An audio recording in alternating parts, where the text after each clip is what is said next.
Assalamualaikum warahmatullahi wabarakatuh.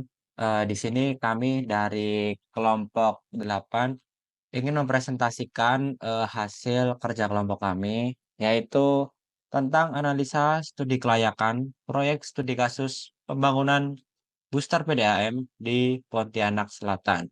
Presentasi ini ditujukan untuk memenuhi tugas ekonomi teknik. Sebelum kami mempresentasikan proyek kami, alangkah baiknya kami memperkenalkan terlebih dahulu anggota kelompok kami. Yang pertama dari saya, perkenalkan nama saya Yuda Nugraha Wikandaru. Kenalkan nama saya Sumantri Wahyu Priambodo. Kenalkan nama saya Yusran Rozikin. Dan itu adalah nama dari anggota kelompok kami.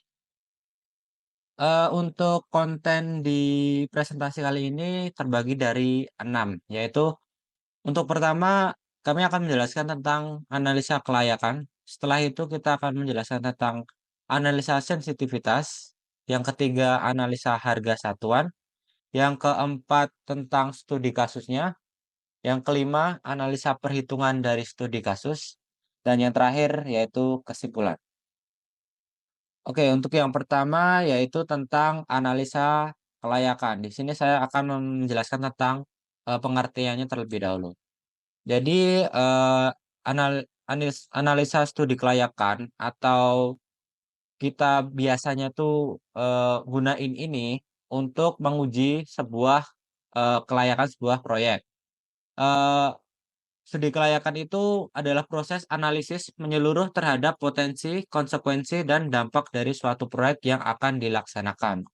Ini biasanya studi ini digunakan untuk menentukan apakah suatu proyek ini eee, memiliki potensi keberhasilan yang besar atau enggak, untuk menguji tentang kegagalan yang bisa dihadapi. Nah, untuk studi kelayakan ini dapat menggunakan beberapa metode.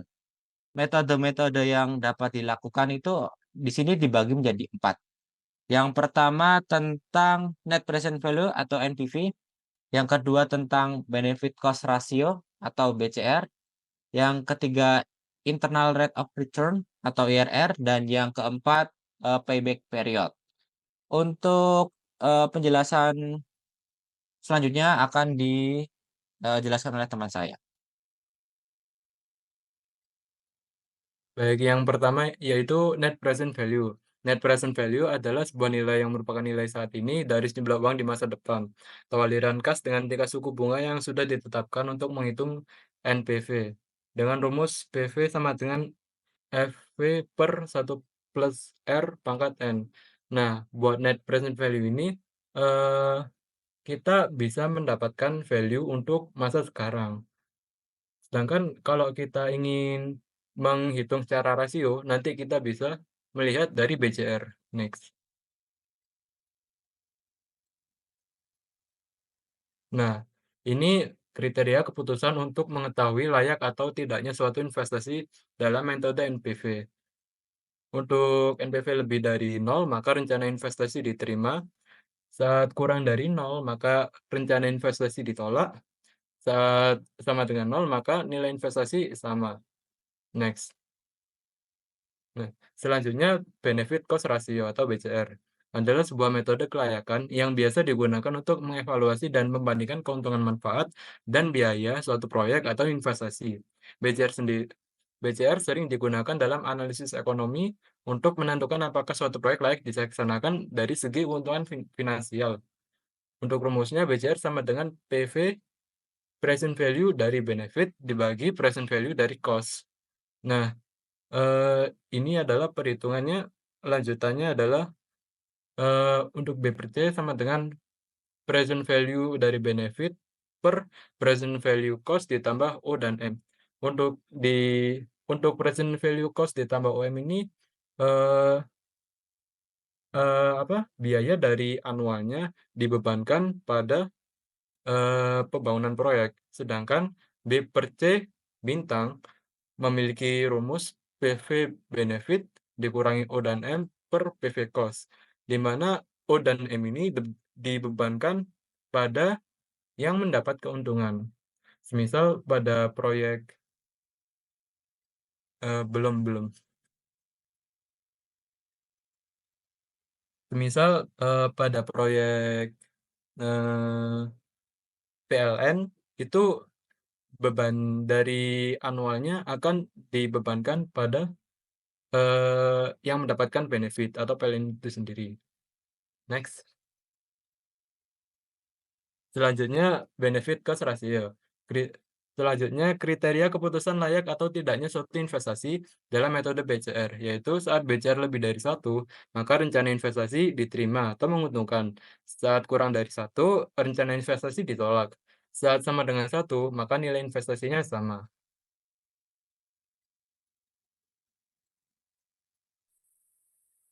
Yaitu internal rate of return atau IRR adalah besarnya tingkat pengambilan modal sendiri yang digunakan dalam menjalankan suatu usaha.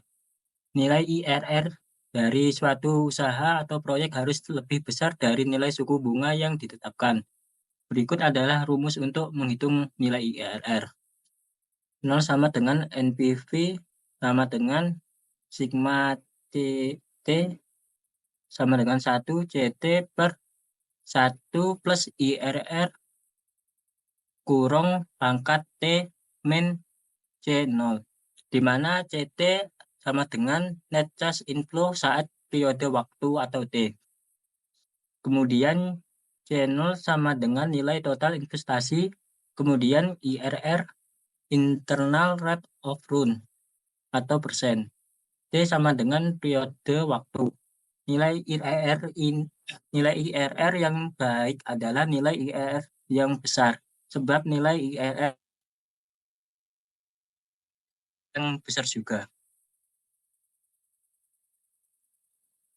Untuk mengetahui rencana investasi tersebut layak ekonomis atau tidak, diperlukan suatu ukuran atau kriteria tertentu. Dalam metode IRR, rencana investasi dikatakan layak jika IRR lebih dari bunga yang ditetapkan, usaha atau proyek tersebut tidak layak secara finansial.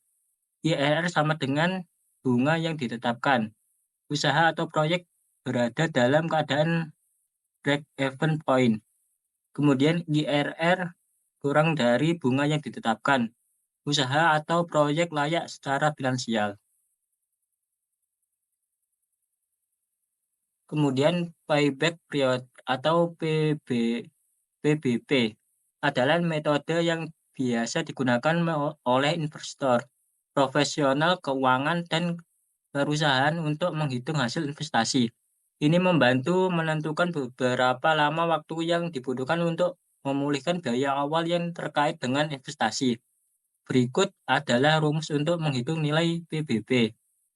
KPBP sama dengan PV cost per AV annual dikali T, di mana KPBP yaitu periode pengambilan, kemudian PV cost yaitu nilai total investasi, kemudian AV annual yaitu keuntungan tiap periode, dan T sama dengan periode waktu. Untuk mengetahui rencana investasi tersebut layak ekonomis atau tidak, diperlukan suatu ukuran atau kriteria tertentu. Dalam metode PBB, rencana investasi dikatakan layak jika K lebih besar sama dengan N dan sebaliknya. K yaitu jumlah periode pengambilannya, N umur investasi. Pada poin selanjutnya yaitu analisa sensitivitas.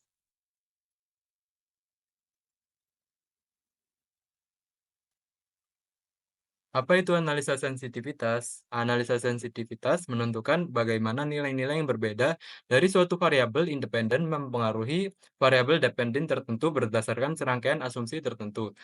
Semisal sebuah proyek dinilai sensitif apabila perubahan salah satu variabel penentu kelayakan lebih kecil dibandingkan dengan perubahan angka instrumen investasinya. Sedangkan sebuah proyek dinilai tidak sensitif apabila perubahan salah satu variabel penentu kelayakan lebih besar dibandingkan dengan perubahan angka instrumen investasinya. Ini adalah cara untuk menentukan nilai berbeda untuk variabel independen yang dapat dilakukan untuk memengaruhi variabel dependen tertentu dengan serangkaian asumsi tertentu.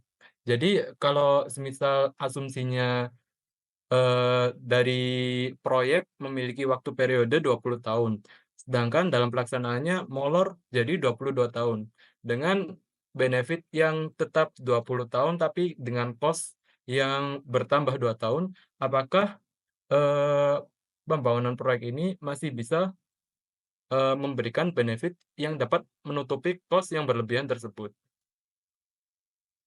Next.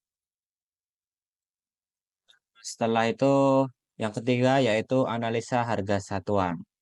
Jadi, inti dari penentuan harga satuan itu merupakan sebuah proses untuk menetapkan harga jual per unit produk atau jasa yang mencerminkan biaya produksi dan margin keuntungan yang diinginkan.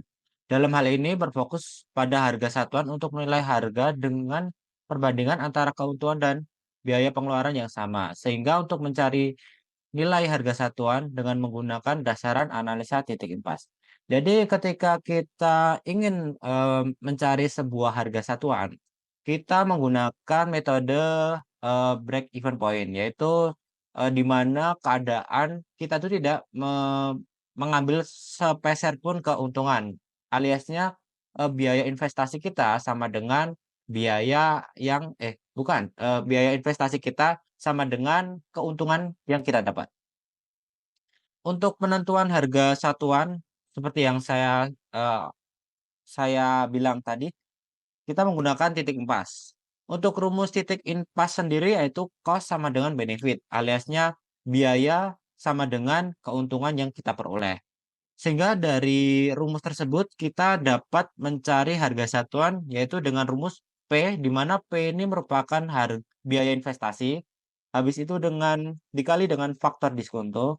Pengkalian faktor diskonto ini untuk, merubah biaya investasi kita menjadi sebuah anual.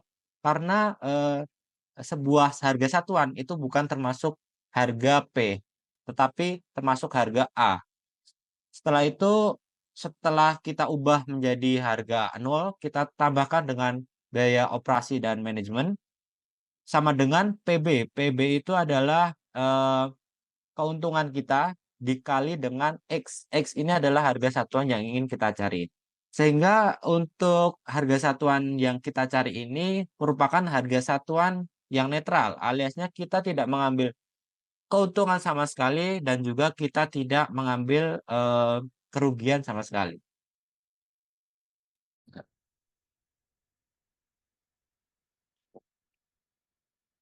Setelah itu kita lanjut ke bab keempat, yaitu tentang studi kasus. Jadi untuk studi kasus kali ini kita menggunakan, studi kasus di Pontianak Selatan, yaitu tentang proyek PDAM. Untuk detailnya akan dijelaskan oleh teman saya.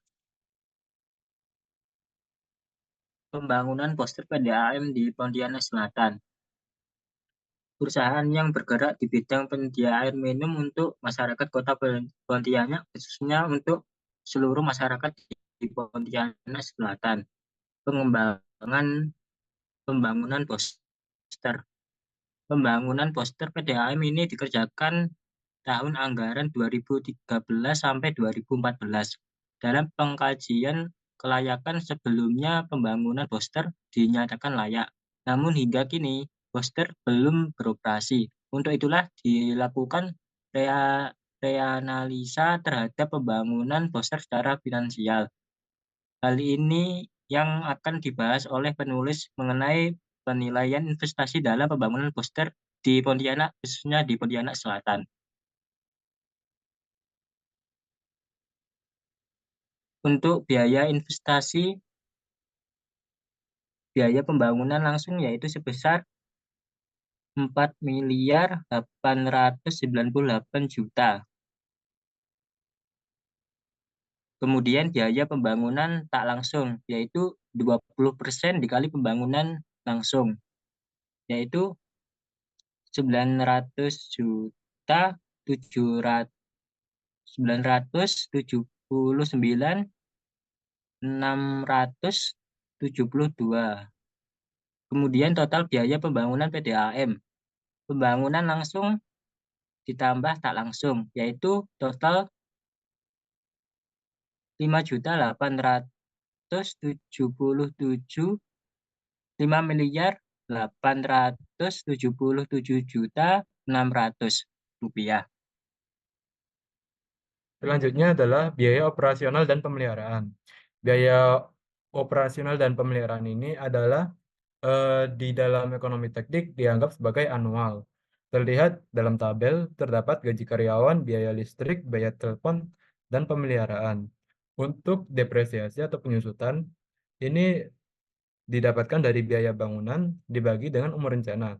Biaya bangunan yang sebelumnya 5 miliar dibagi 20 didapatkan 293 juta. Total pengeluarannya dari depresiasi ditambah O dan M, yaitu 262 juta ditambah 293 juta, hasilnya 556 juta sekian.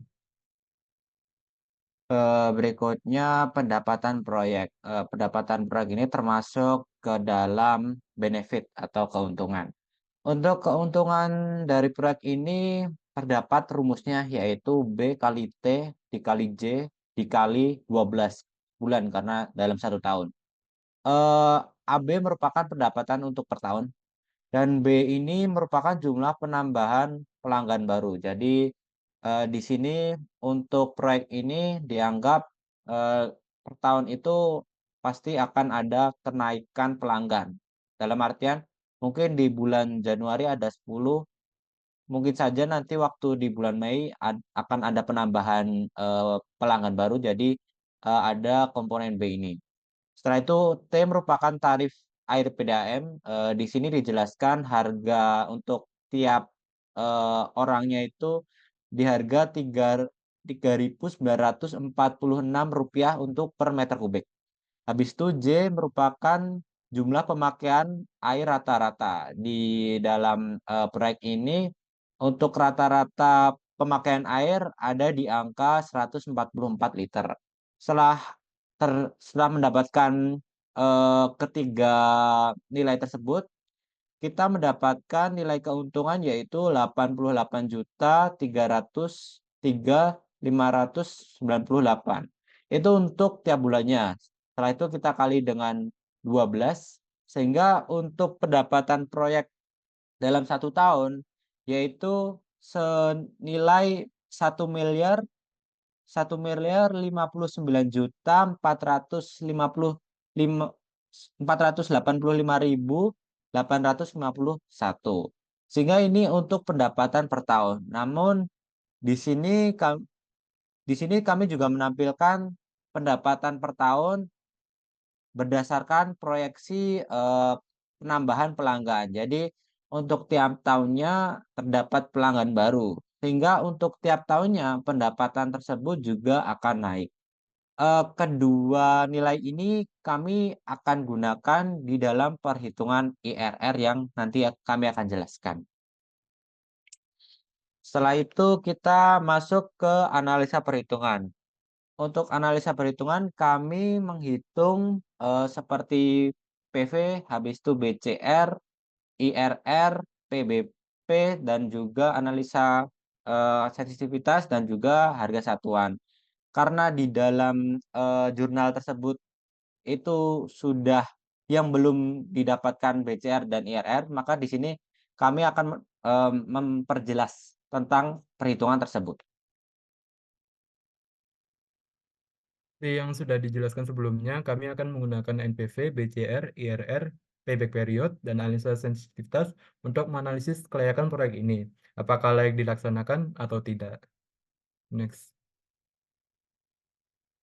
Nah, untuk net present value didapatkan data dari proyek ini, umur ekonomis 20 tahun, suku bunga 12% per tahun, pendapatan tahunan 1 miliar, pengeluaran tahunan 556 juta, dan present value untuk benefitnya didapatkan 7.900.000.000. Untuk present value untuk cost-nya didapatkan 4.157.000.000. Sehingga untuk nilai NPV didapatkan present value benefit dikurangi present value cost, yaitu 7.900.000.000 dikurangi 4.157.000.000. Hasilnya 3.755.829.000. Karena NPV di sini lebih dari 0 atau positif, menandakan bahwa nilai sekarang dari benefit yang dihasilkan proyek booster ini lebih besar daripada nilai sekarang dari biaya yang dikeluarkan. Dalam hal ini, NPV yang positif mengindikasikan bahwa proyek ini layak secara finansial dan akan memberikan keuntungan bagi pemilik proyek atau owner. Next. Benefit cost ratio. Untuk perhitungan ini terdapat data benefit 37 miliar. 37 miliar ini didapat dari kumulatif keuntungan yang didapatkan dari proyeksi penduduk. Selanjutnya ada cost biaya, yaitu 5.800.000.000. Terdapat juga O dan M yang 556 juta yang didapat tiap tahun. Untuk perhitungan B per C sama dengan benefit dibagi O dan M ditambah cost. Sama dengan 37 miliar dibagi 4 miliar ditambah 5 miliar. Hasilnya 3,69 sekian. Sehingga dapat diartikan bahwa setiap Rp1 yang diinvestasikan menghasilkan 3,692 manfaat ekonomi, membuat proyek layak untuk dilaksanakan. Selanjutnya B per C bintang. Untuk benefit, cost, dan OM-nya sama. Yang berbeda adalah di perhitungannya. Di atas benefit dikurangi O dan M per C. Jadi di sini O dan M atau biaya tahunannya dibebankan pada yang menerima benefit. Untuk perhitungannya 37 miliar dikurangi 4 miliar per 5 miliar sama dengan 5,597, sehingga setiap satu rupiah biaya yang diinvestasi menghasilkan 5 rupiah manfaat bersih yang menunjukkan efisiensi tinggi dari investasi. Setelah itu kita menghitung internal rate of return atau IRR. Yang sebelumnya saya jelaskan bahwa kita menggunakan dua kasus, di mana untuk kasus pertama kita mengambil cash inflow atau pendapatan dari sebuah proyek tersebut, nilainya itu stabil tiap tahunnya, aliasnya dalam 20 tahun ke depan itu nilainya di angka 1,059 miliar rupiah. Untuk kasus kedua itu di mana cash inflow tiap tahunnya itu berubah karena proyeksi peningkatan pelanggan. Jadi kita menggunakan dua kasus ini untuk mencari IRR. Untuk data yang diketahui yaitu biaya investasi yang sebelumnya sudah dijelaskan. Biaya investasi yang dibutuhkan yaitu sebesar 5,8 miliar rupiah. Untuk bunga yang ditetapkan itu senilai 12%. Untuk perhitungan kasus pertama, karena nilainya cash inflow-nya itu konstan dari tahun pertama sampai 20, didapatkan nilai IRR sebesar 17%, 17,30%. Untuk perhitungan kedua, kasus kedua, di mana tiap tahunnya cash inflow-nya berubah tergantung proyeksi kenaikan pelanggan, didapatkan nilai IRR di angka 22,68%. Di sini mengindikasikan bahwa nilai IRR itu lebih besar dari bunga yang ditetapkan.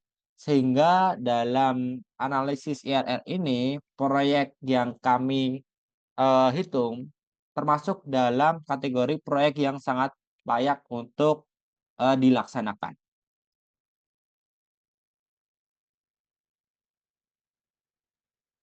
Kemudian yaitu perhitungan payback period. Diketahui data berikut PV cost yaitu sebesar 5,8 miliar, kemudian cash inflow sebesar 1 miliar, kemudian periodenya yaitu 20 tahun. Untuk perhitungannya yaitu PV cost dibagi dengan cash inflow, yaitu 5,8 miliar dibagi 1 miliar, yaitu 5.547 tahun. Didapatkan bahwa nilai PBB selama 5,547 tahun, sehingga didapat disimpulkan bahwa 5,547 tahun lebih besar dari 20 tahun, mengartikan nilai PBB lebih cepat dari lama umur proyek yang ditetapkan. Maka proyek booster PDAM dapat dikatakan sebagai proyek yang layak. Selanjutnya yaitu analisa sensitivitas. Untuk di analisa ini kami menggunakan 5 variabel. Dari 5 variabel itu akan kami rubah apakah berpengaruh besar dengan benefit yang kan diberikan dari proyek.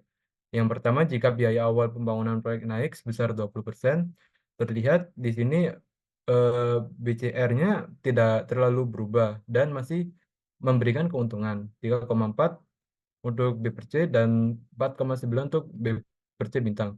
Selanjutnya, jika biaya operasional dan pemeliharaan naik sebesar 20%, terlihat 3 B per C-nya juga berkurang tapi masih dikatakan layak 3,4 dengan B per C bintang 5,45. Next.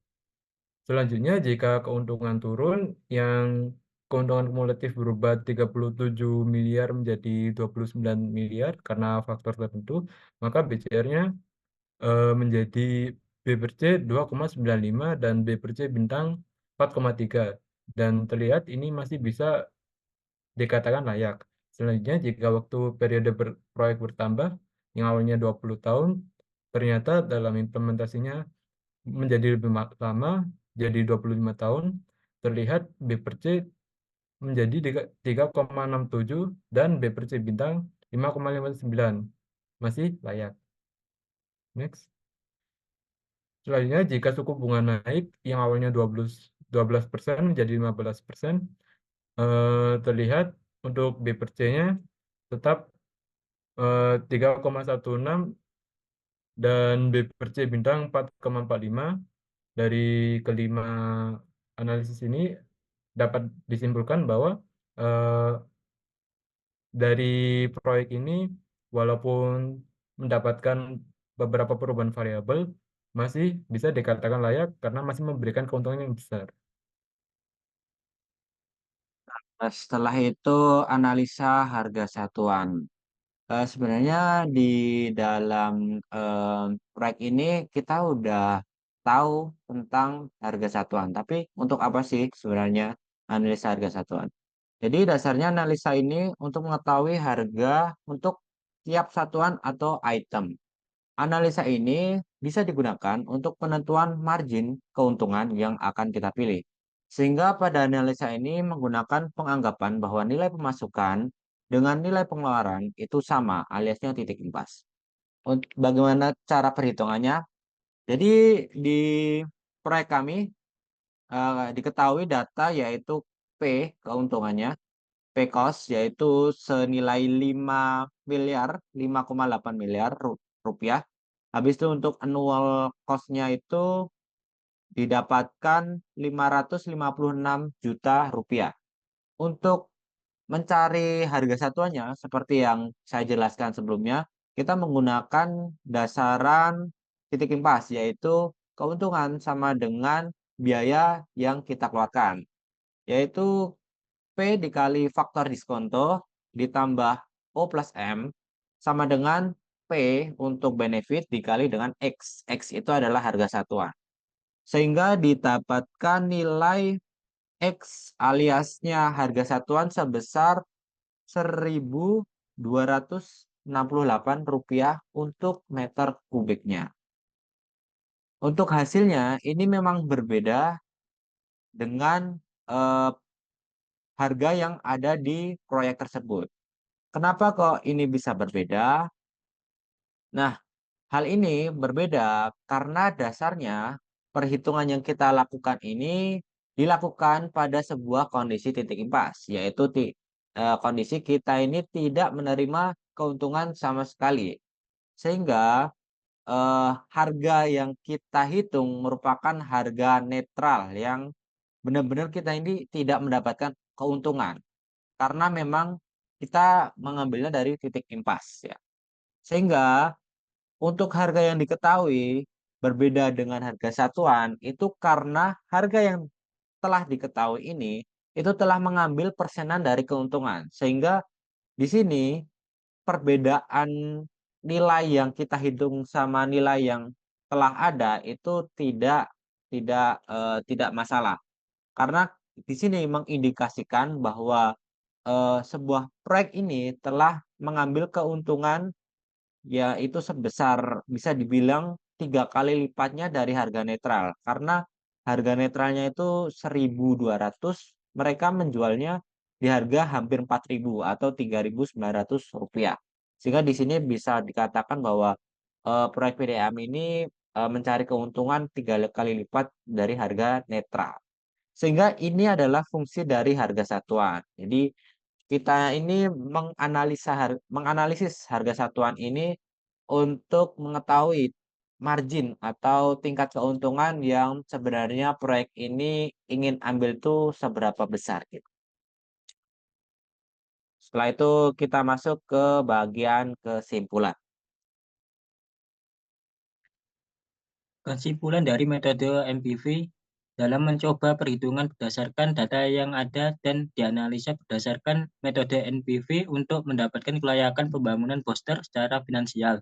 Didapatkan hasil selama proyek berjalan dengan nilai suku bunga acuan 12% selama umur proyek 20 tahun didapatkan nilai MPV yang positif dengan nilai MPV yaitu sebesar 3,7 miliar, maka proyek masih dinyatakan layak. Kemudian kesimpulan dari metode BCR. Nilai BCR yang diperoleh sebesar 3,693 lebih besar dari 1 untuk nilai BCR di mana nilai O dan M termasuk ke dalam tambahan biaya kos. Untuk BC bintang, nilai yang didapatkan juga diperoleh nilai lebih dari 1, yaitu sebesar 5,597. Hal ini menunjukkan nilai yang efisien tinggi dari investasi.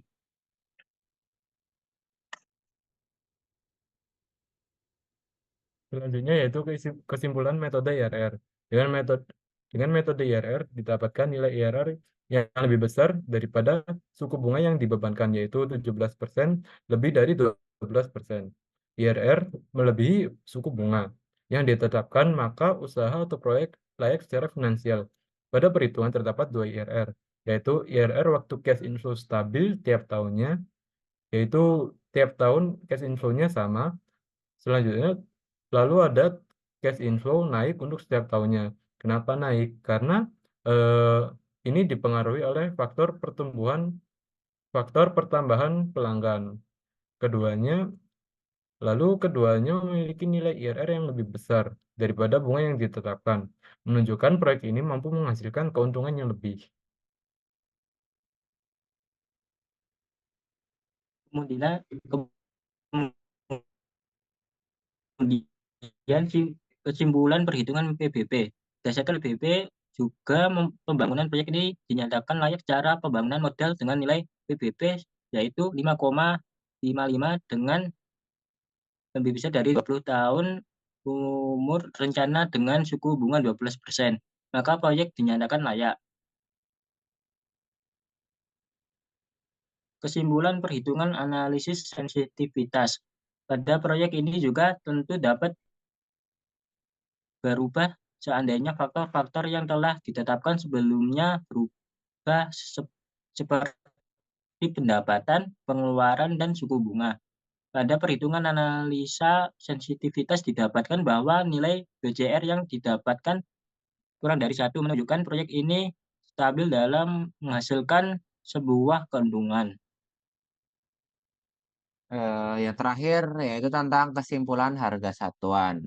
Harga satuan pada saat tidak mengambil keuntungan aliasnya dalam keadaan netral itu sebesar Rp1.268.000 ya per meter kubik.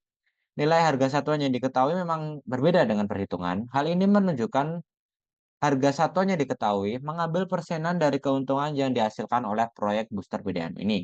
Sehingga dapat disimpulkan proyek ini saat layak untuk dilaksanakan. Kenapa kok layak dilaksanakan? Karena eh, harga yang ditetapkan di proyek ini itu lebih besar dari harga netralnya, yaitu 3 kali lipatnya. Sehingga bisa dikatakan proyek ini merupakan proyek yang sangat layak untuk dilaksanakan. Ini adalah daftar pustaka eee, yang kami peroleh. Mungkin cukup sekian dari kelompok kami.